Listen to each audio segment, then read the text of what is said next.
दूरी और विस्थापन सीख लिया होगा। तो यहां पर बहुत सिंपल और साधारण सी छोटी छोटी सी दो बातें ये आएंगी कि आखिरकार दूरी और विस्थापन के बीच में ऐसा वो कौन सा फैक्टर है जिसे हम अब चाल और वेग के नाम से जानने के लिए जा रहे हैं।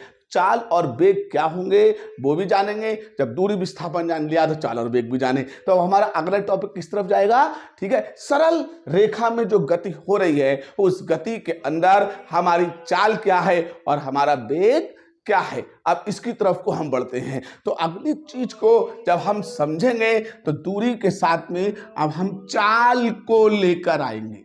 ठीक है भाई, तो हमारा दूसरा टॉपिक क्या बनता है? चाल। अब चाल के साथ में यहीं पे अगर मैं वेग को भी ले लूं, किसको? वेग को भी ले लूं, तो अब चाल और वेग क्या है? ठीक, तो फिर से देखें, यहां पे फिर से देखें, जब मैं यहां पर था तो कुछ और बज रहा था मेरी घड़ी में, क्या पता कितने सेकंड थे, और अब मैं यहां से यहां पर आया हूं, यहां से यहां पर आया हूं, तो मेरी घड़ी में कुछ और सेकंड हो रहा होगा। तो इसका मतलब मेरी अवस्था में तो परिवर्तन हुआ, उसके साथ साथ एक अंधेरे में परिवर्तन और हो गया। किसमें? समय में परिवर्तन और हो गया। किसमें हो गया? समय में परिवर्तन और हो गया।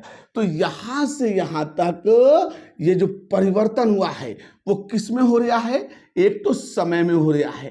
अब परिवर्तन डिफरेंस, तो फिर मैं इस टी के साथ डी लगा दूंगा। तो ये जो मैंने डी लगाया है ना, डी, ये मैंने डी डार्लिंग का नहीं लगाया है, ये मैंने डी डिफरेंस के लिए लगाया है। और कौन सा डिफरेंस? यानी कि जो समय में परिवर्तन हुआ है। तो याद रखेंगे, डी फॉर नॉट डार्लिंग, ठीक है, डी फॉर डिफरेंस, और डिफरेंस किसमें? टाइम में।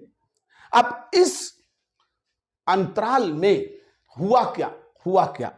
मैं यहां था और यहां आ गया, तो इतनी चीज जो कहलाएगी, यानी कि मैं x1 पर था और मैं x2 पर आ गया हूं, तो इतनी चीज क्या कहलाएगी? अगर दिशा के साथ में है तो बाबू विस्थापन कहलाएगी, और अगर नॉन डायरेक्शन है, विदाउट डायरेक्शन है, किसी दिशा का जिक्र नहीं किया गया है, तो फिर ये क्या कहलाएगी? दूरी कहलाएगी। अब x दूरी है, लेकिन दो बिंदुओं के बीच की है, तो आगे वाली में से पीछे वाली को घटाएं, आगे वाली में से पीछे वाली को घटाएं। तो घटाने का क्या लगाएं? डी लगाएं। तो अब ये डी क्या हो गया? ठीक है, डिफरेंस के लिए लगा किस पे? दूरी पे।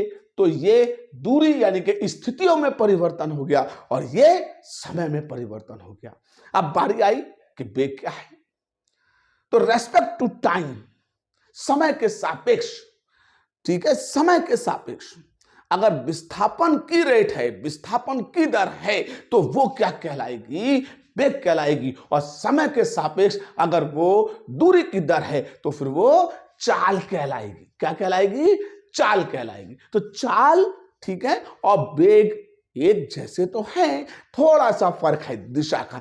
तो अब इधर देखें भाई, ठीक है, तो ये dx अपॉन में dt ये कहलाएगी चाल।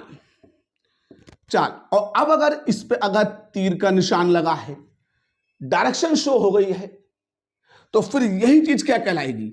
वेग कहलाएगी। और इसे, ठीक है, वेग कहलाएगी।